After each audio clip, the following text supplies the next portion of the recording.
Abram suas Bíblias aí no livro de Provérbios. Quero mandar um abraço para o meu querido amigo, irmão, discipulador nos meus primeiros anos de convertido, irmão Abisael, que mandou um recadinho dizendo que está acompanhando aqui o culto. Bisa, um beijão para você, meu querido, e que o Senhor te abençoe aí aonde você estiver. Não sei se você está em Brasília, não sei se você está em São Paulo, que você anda mais do que notícia boa, né? Então que Deus te abençoe aí. As crendices e os seus efeitos. Irmãos, que coisa tremenda para a gente pensar nessa quinta da vitória, hein? Sobre as crendices. Eu pincelei esse Provérbios aqui porque ele vai nos ajudar a pensar sobre isso. Provérbios 26, 2, que diz assim, na minha versão e na versão da Jéssica: como o pardal que voa em fuga e a andorinha que esvoaça veloz, assim a maldição sem motivo justo não pega. Eu estou dizendo isso, irmãos, porque nós temos uma cultura cheia de crendices, né? Muitas coisas assim. E na ilustração que o Creço fez para nós aí, ele colocou algumas para nos lembrar. Põe aí, Jéssica, o banner de hoje. Olha, a escada, as pessoas que têm medo de passar por baixo de escada, botar a ferradura na porta, né? Colocar a vassoura atrás da porta quando a visita indesejada fica demorando muito. Não sei quantos aqui fizeram já isso.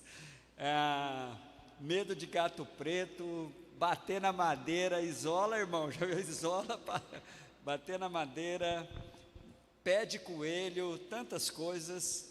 A crença no poder do mal olhado. Tem gente, eu já vi crentes contando a experiência, e talvez alguns de vocês aqui tenham essa experiência de alguma pessoa com mal olhado, chegou na sua casa e quando saiu as suas plantas murcharam e a galinha morreu. Eu tenho muitas crendices, não sei dizer isso, mas eu fui liberto das crendices quando criança. Uma vez, não querendo ir na escola, comecei a fingir que estava com sono incontrolável. Falando, bom, eu estou com sono. Minha mãe pegou e me levou na casa da dona Vitória, uma bezedeira que tinha na nossa rua. Eu falei, agora eu estou lascado, a dona Vitória vai pegar e me entregar para minha mãe, né? E a dona Vitória pegou um galho de arruda lá e falava uns negócios, jogava em mim e tal, não sei o quê. Aí deu o diagnóstico para minha mãe, falou assim, olha, esse menino está com quebranto. Falei, daquele dia para cá, eu não falei, essa mulher. Aí eu olhei para minha mãe, pois é, mas eu tenho que ficar em casa, eu estou com quebranto. Aí, depois eu fui ver o que de acha era quebranto, nem sabia o que era. Na verdade é uma espécie de um mal olhado, alguém, né, com poder ruim acaba amaldiçoando a pessoa. E eu não estava com quebranto, eu estava com preguiça. E aí perdi a fé nessas coisas. Mas tem muita gente que acredita. Tem crente que não passa debaixo de uma escada, tem crente que fica com medo de gato preto. A gente tem as nossas crendices. A minha eu já até compartilhei com a igreja, né? Sobre o chinelo havaiana virado. Eu ainda desviro, irmãos. Porque aprendi desde criança que agorava a mãe. Então, disfarçadamente, sem que ninguém vê, eu dou um chutinho assim para desvirar o chinelo. Mas o que isso pode trazer de ensinamento para nós, né? O mundo evangélico é permeado de muitas crendices e de muitas teses assim, que mexe muito com a nossa cultura popular ou então o nosso folclore. Há um livro de um autor bastante conhecido, Dom Cossetti, que ele diz, o título do livro, Há Poder em Suas Palavras, e ele diz assim, as suas palavras estão carregadas de dinamites, e a gente de vez em quando vê algumas, olha, cuidado, a Bíblia mesmo nos exorta, porque há poder em nossas palavras, né? Mas o que poderia nos levar a esquecermos do que a Bíblia diz e termos o nosso comportamento determinado por algumas crendices que temos. Há uma passagem muito rica na Bíblia que me chamou muita atenção, foi a experiência de Jó. Jó, no capítulo 3, no versículo 25 e 26, ele diz assim: porque aquilo que eu temia me sobreveio, e o que receava me aconteceu. Jó 3, 25. É interessante, essa experiência de Jó, ela não é normativa, mas foi a experiência de Jó. E muitas vezes, eu já tive essa experiência também. Teve algumas coisas que eu temia e que aconteceu comigo, mas nem todas as coisas que eu temia aconteceu comigo.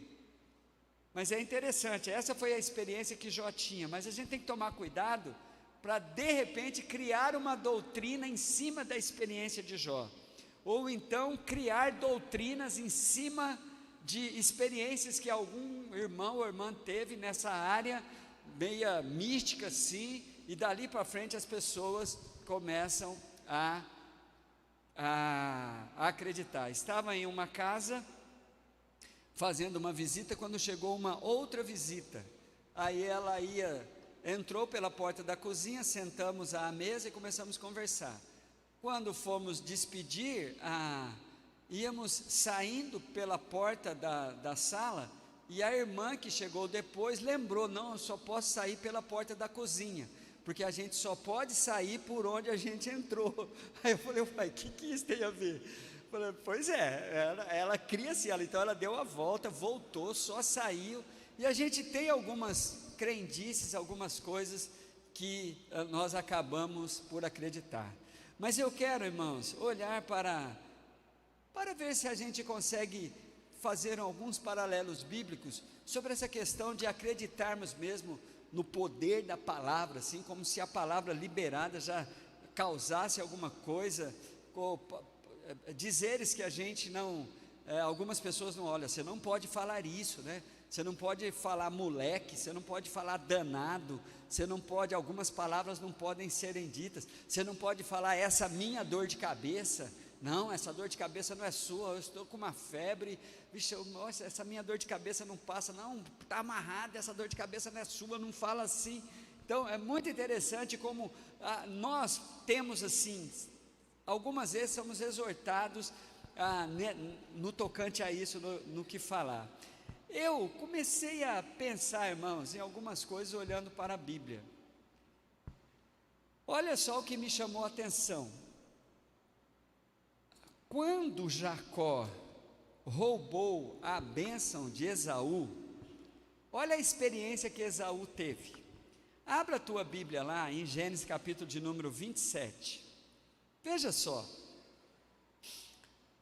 Esaú chega, depois de ter descoberto que havia sido enganado por Jacó, ele chega para o seu pai assim no versículo de número 27, no capítulo de número 27, no versículo de número 38, isso me chamou a atenção, irmãos. Pediu ao pai: meu pai, o Senhor tem apenas uma bênção? Porque Jacó já tinha recebido toda a bênção que era para o primogênito. Jacó, aquela mandinga, aquele truque que Jacó e a mãe fez lá, os irmãos lembram. Eu falei: o senhor já tem uma bênção? Abençoe-me, meu pai. Então chorou Esaú em alta voz. Olha o versículo de número 39. Seu pai Isaque respondeu: olha a bênção. Sua habitação será longe das terras férteis, distante do orvalho que desce do alto céu. Você viverá por sua espada e servirá a seu irmão, mas quando você não suportar mais, arrancará do pescoço o jugo. Não parece uma maldição? Não parece assim umas palavras pesadas, né, sobre Esaú? Agora veja, irmãos, o que realmente aconteceu com Esaú. Quando a gente vai lá para Gênesis, capítulo de número 33, que aparece o encontro de Jacó com Esaú, olha só o que acontece, olha como estava Esaú. A Bíblia diz assim, quando Jacó olhou e viu que Esaú estava se aproximando com 400 homens, dividiu as crianças entre Lia e Raquel e 2 servas. Vamos ler o número 4 agora. Mas Esaú correu ao encontro de Jacó, abraçou o seu pescoço e o beijou. E eles choraram. E respondeu, e eles choraram. Então Esaú ergueu o olhar e viu as mulheres e as crianças e perguntou: quem são estes? Jacó respondeu: são os filhos que Deus concedeu ao teu servo. Versículo 6: então as servas e os seus filhos se aproximaram e curvaram diante de Esaú. Depois Lia e seus filhos vieram e curvaram. Por último chegaram José e Raquel e também se curvaram. Esaú perguntou, olha só, irmãos, o que você pretende com todos esses rebanhos que encontrei pelo caminho? Por quê? Lembra que Jacó mandou presentes para ver se aplacava a ira de Esaú, que vinha com 400 homens, que encontrei pelo caminho? Ser bem recebidos por ti, respondeu Jacó. Disse, porém, Esaú: eu já tenho muito, meu irmão, guarda para você o que é seu. Irmãos, aquelas palavras pesadas não pegaram Esaú. A bênção meio que negativa, Esaú foi encontrado bem melhor do que Jacó. A única coisa que ficou é que parece que ele realmente precisava de um grande exército, porque ele tinha 400 homens de guerra, que foi ao encontro do seu irmão, e depois foi aplacando a ira dele, né?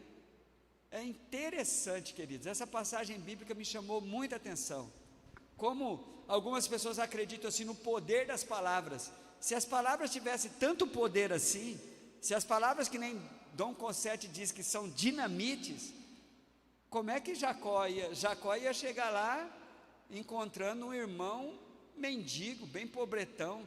Esaú estava, aquilo que foi dito por Isaac para ele, não pegou, irmãos, não pegou. Então, é interessante a gente olhar para a Bíblia. Vamos ver outro exemplo, o encontro de Davi e o gigante.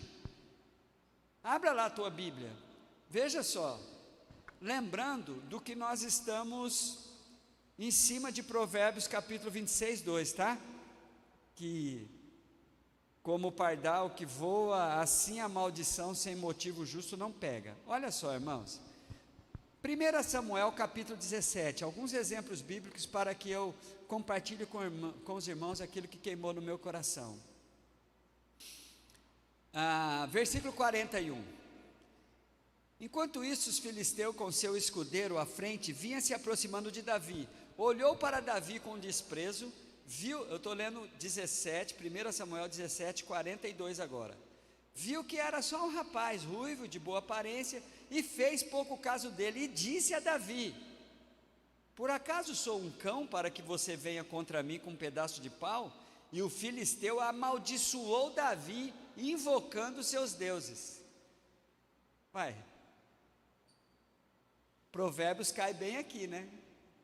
Não adiantou aquele homem amaldiçoar Davi, a maldição não pega, não pegou. Davi também, aí tem a resposta que Davi dá para o filisteu. O certo é que a gente já conhece o final dessa história. Agora veja uma coisa que eu gostaria muito, muito de compartilhar com a igreja, uma experiência que eu tive lendo algo que foi sugerido para que fosse espalhado através da internet para o mundo inteiro. O caso, já até trouxe esse caso aqui para a igreja, mas quero relembrar de novo, o caso de um prisioneiro. Nós estamos aí perto do Dia das Mães, o caso de um prisioneiro no corredor da morte, que escreveu isso daqui para a mãe. Vai vendo, irmãos. Mãe, se houvesse mais justiça no mundo, seríamos os dois executados, e não apenas eu.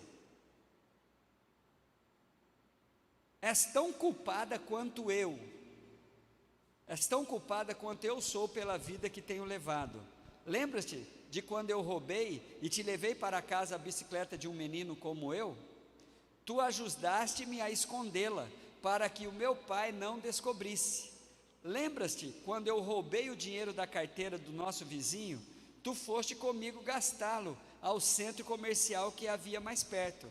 Lembra-te de quando discutisse com meu pai e ele se foi embora?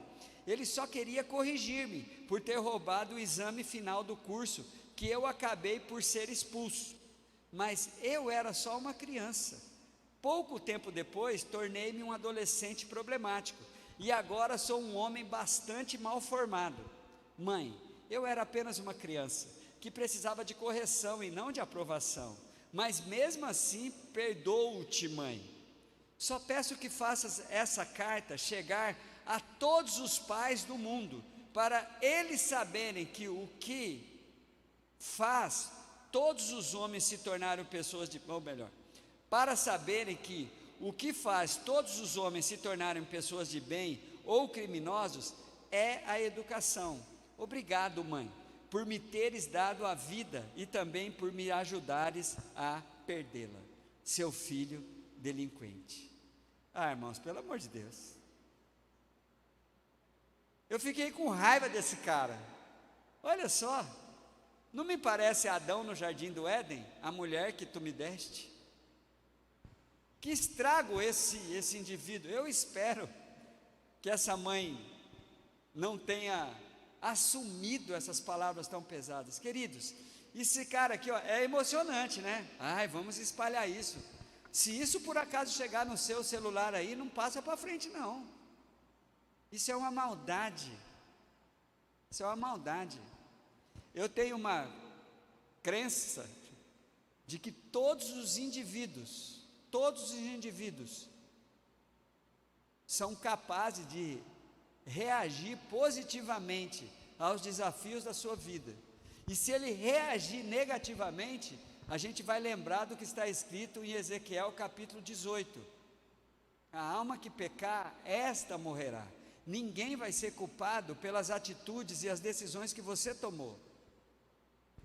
Eu fiquei com raiva desse delinquente aqui. Eu falei assim, que estrago esse indivíduo fez na mãe dele, colocando um fardo desse em suas costas? Mas é assim. E o que eu quero dizer com os irmãos? O que eu quero dizer com os irmãos é o seguinte: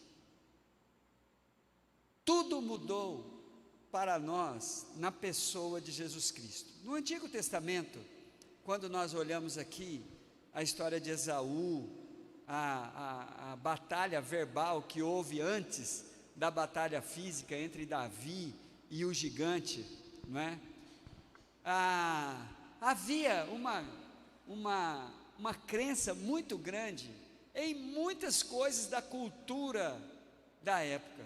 Vou lembrar um fato para vocês. Vocês lembram de quando Jonas estava no navio e eles começaram a ter aquela discussão para ver o que estava acontecendo?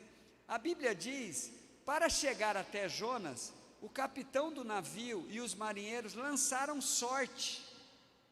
Era uma crendice da época, e Deus usou aquela crendice para que fosse revelado quem era o culpado por aquela tempestade toda, e chegou até Jonas. Havia muitas mandingas, e até hoje, mas irmãos, aquilo não quer dizer que é uma coisa certa por se fazer.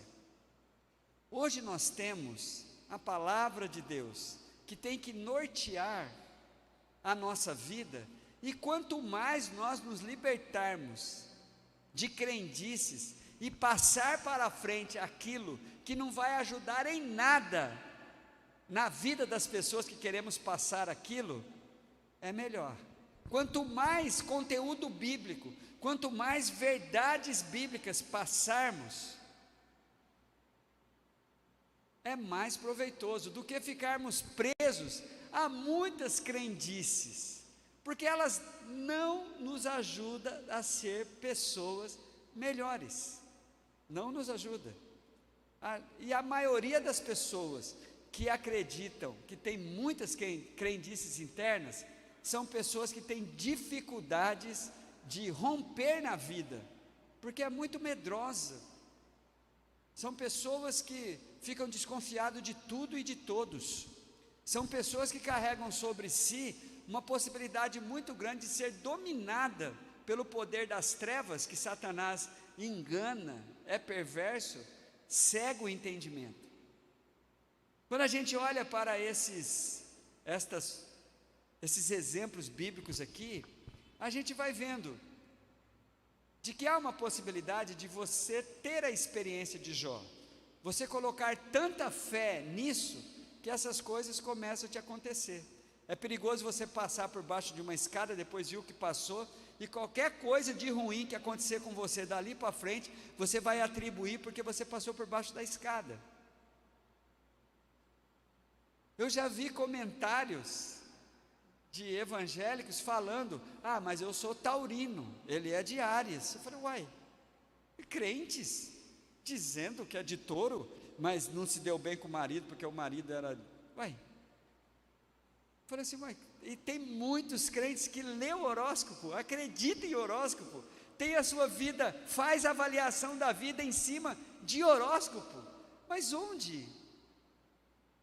Se os astros pudessem dizer algumas coisas, ele não diria: olhe para nós, olhe para quem nos criou.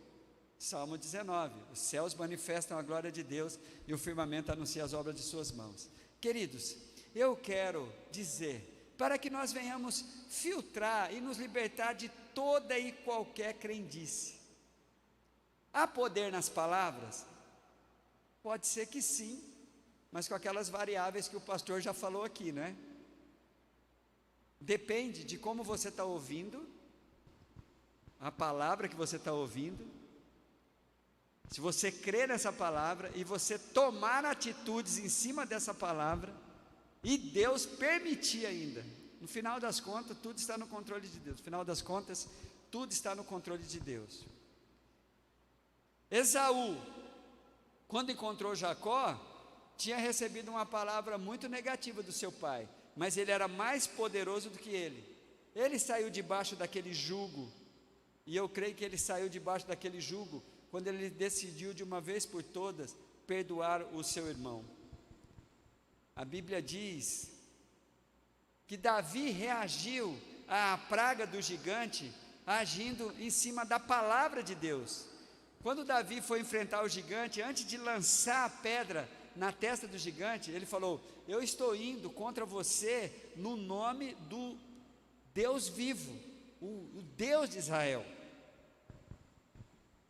Esta mãe, irmãos, condenada à morte, eu não sei, ou melhor, a mãe não, o filho, né, dessa mãe condenada à morte, eu não sei como ela está, mas então quem sabe, né, um milagre, Deus pega esta mensagem aqui e chega até ela. Mas se essa mulher ficar sabendo do que a Bíblia diz, ela não vai colocar o fardo nas costas que o seu filho no corredor da morte tentou fazê-la, culpando-a dele estar ali. Culpando-a dele estar ali. É interessante aquela ilustração de filhos gêmeos, dois jovens gemelar, que nem eu aprendi agora no curso da Maressa, né? Que tinham um pai alcoólatra. Esses dois meninos, um decidiu ser 100% abstenho de todo tipo de álcool, não colocava nenhuma gota de álcool na boca, nada. O outro se tornou um alcoólatra, igual ao pai. Foi perguntado para ambos: por que você é assim? Ambos também deram a mesma resposta. Também com o pai que eu tenho. Olha, irmãos, os dois deram a mesma resposta. Por que você é assim? Perguntou para o não alcoólatra: por que você não bebe? Ah, com o pai que eu tenho, você acha que eu ia beber? Aí perguntou para o alcoólatra: por que você bebe? Com o pai que eu tenho, eu só tenho que beber. Vocês entenderam? Cada um tomou a decisão que quis, porque eu creio que todos nós fomos capazes. Meu pai, irmãos, apesar de ser um homem muito influente na minha vida, para eu ser verdadeiro, para eu ser trabalhador de Deus, ele nunca falou para mim, nunca, eu nunca ouvi meu pai falar nada de Deus para mim. Na verdade, ele era meio que ateuzão assim. e ele me ensinou muitas coisas boas, mas sobre Deus ele não falou não, e eu sempre fui sensível para as coisas espirituais, mesmo eu não ter tido nem o ensinamento dos meus pais. Aprendi aquelas rezinhas, com Deus eu me deito, com Deus eu me levanto, na graça de Deus, no Divino Espírito Santo. Minha mãe fazia a gente repetir essa rezinha antes de dormir, mas isso não fixava na minha cabeça, mas talvez era uma semente que ela estava plantando, né? Com Deus eu me deito. Então, queridos, é muito interessante a gente olhar para qual é a realidade que nós temos agora, porque vivemos o Novo Testamento bíblico. Jesus cravou todas as maldições na cruz. Amém, queridos? Olha o que a Bíblia diz, Gálatas 3,13. Cristo nos redimiu da maldição da lei, quando se tornou maldição em nosso lugar, pois está escrito: maldito todo aquele que foi pendurado no madeiro. Irmãos, se houver alguma maldição, essa maldição, ela foi cravada na cruz em Jesus Cristo. Não acredite, não tome atitude nenhuma. Tem algumas pessoas muito importantes na nossa vida. Essas pessoas precisam tomar muito cuidado com o que falam, porque há uma crendice que essas pessoas são muito fortes nas nossas vidas. Quem são essas pessoas? O pai, a mãe, a professora, a esposa. Você sabia que os homens dão mais peso ao que a esposa diz do que ao que a Bíblia diz? As esposas têm que tomar muito cuidado com o que elas dizem. Pastores e pastoras, líderes, essas pessoas, é dado muita importância para o que essas pessoas falam, principalmente negativamente. Como a gente se ofende com uma palavra não bem colocada de um pai, de uma mãe, como a gente se ofende com a palavra não bem colocada da esposa ou do esposo. Os professores também têm uma influência muito grande. Pastor, então, tem que pisar em ovos. Pastor não pode exortar ninguém. Pastor não pode, porque a pessoa fica: ai, você viu o que o pastor falou? Quer sair da igreja e não quer fazer mais isso. Impressionante. Mas essas pessoas, que são pessoas importantes, filhos, né? Que amaldiçoou seus pais, esse delinquente aqui mesmo, que mandou essa carta sem nenhum propósito para sua mãe, as cartas dos suicidas. Irmãos, como é complicado, carta das pessoas que suicidam, deixam muita culpa sobre os ombros dos outros. Se eu achar a carta de um suicida, eu fico para mim, não leio para ninguém, a não ser que precisa explicar o motivo da morte dele, mas não leio para ninguém, negócio de mostrar para a família: mãe, a senhora lembra daquele dia? Para com isso. Essas pessoas são figuras importantes, mas o que eu quero dizer para vocês é que nenhuma palavra dada por pai, por mãe, por avô, por marido, por mulher, pode ter mais peso do que a palavra de Deus. Amém, irmãos? Pastor não pode, o peso da palavra do pastor não pode ser maior do que o peso da palavra de Deus. Por isso é que hoje, se Salomão soubesse sobre Jesus, o provérbio seria assim, ó: maldição não existe, porque o nosso Senhor levou para a cruz todas as maldições que existiam antes. Amém? Vamos aplaudir ao Senhor por isso? Teve deixa, André?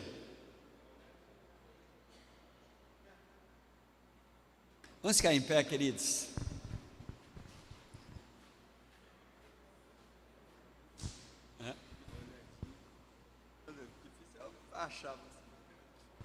Vamos louvar ao nosso Senhor, e depois eu gostaria de orar com vocês.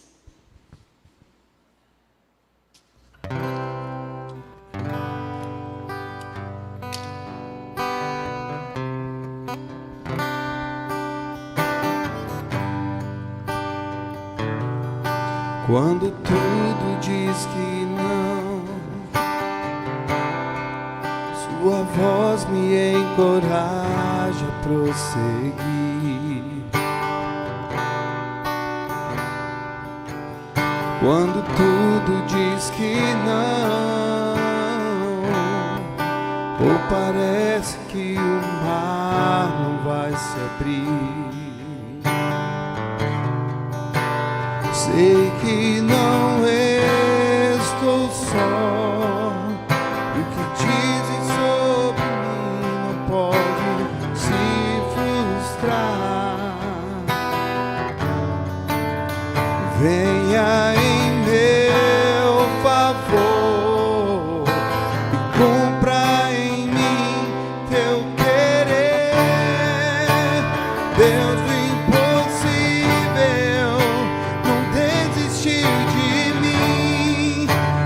Destra me sustenta e me faz prevalecer. Deus do impossível não desistiu de mim. Sua destra me sustenta e me faz prevalecer. Deus do impossível. Põe a mão no teu coração. Baixa a sua cabeça, fecha os seus olhos e lembre do que está escrito em Colossenses 2,14. E ele cancelou a escrita de dívida. Lembra do que está escrito em Gálatas 3,13. Cristo nos redimiu da maldição. Lembra do que está escrito, de que Deus nos deu um espírito não de escravidão, mas um espírito que nos faz ter intimidade com Ele, porque é a verdade dele que nos liberta, não as nossas crendices, não as nossas certezas. Senhor, em nome de Jesus, que bom saber que as maldições nem existem mais, porque nós somos lavados, remidos, blindados pelo seu Santo Espírito que habita em nós, e pela promessa e tantas outras promessas. Maior é o que está em nós do que o que está no mundo. Somos revestidos com a sua armadura, e com o escudo da fé nós impedimos que os dardos inflamados do inimigo atinjam-nos. A Bíblia diz que a gente tudo podemos naquele que nos fortalece. E a melhor de todas as expressões: se o Senhor é por nós, quem será contra nós? Eu quero lhe pedir, ó Deus, sobre todos nós aqui nessa noite, que saiamos daqui livres de todas as crendices, que não demos mais nenhum peso espiritual ou nenhum poder, ó Deus, às palavras que não venham dos seus lábios, que não venhamos mais a acreditar em mandigas ou em crendices populares, escada, gato preto, ferradura, horóscopo. Senhor, em nome de Jesus, derrube, Senhor, todas essas crendices que limita a nossa ação, limita a nossa ousadia e limita a nossa capacidade, Senhor, de sermos propagadores da sua verdade. Caia por terra todas as mentiras, que a gente possa estar acreditando e dando um valor que não tem a base bíblica para que nós a valorizemos. Eu quero te pedir então nessa noite uma libertação sobre as nossas vidas, para que saiamos daqui confiantes no que nós já dissemos aqui. Conhecemos a verdade, e a verdade tem nos libertado de tudo e de todos. Oramos assim, em o nome de Jesus. Amém e amém. Vamos aplaudir ao Senhor, queridos. Dê um abraço aí no seu irmão, deseja a ele um restante de semana abençoadíssimo.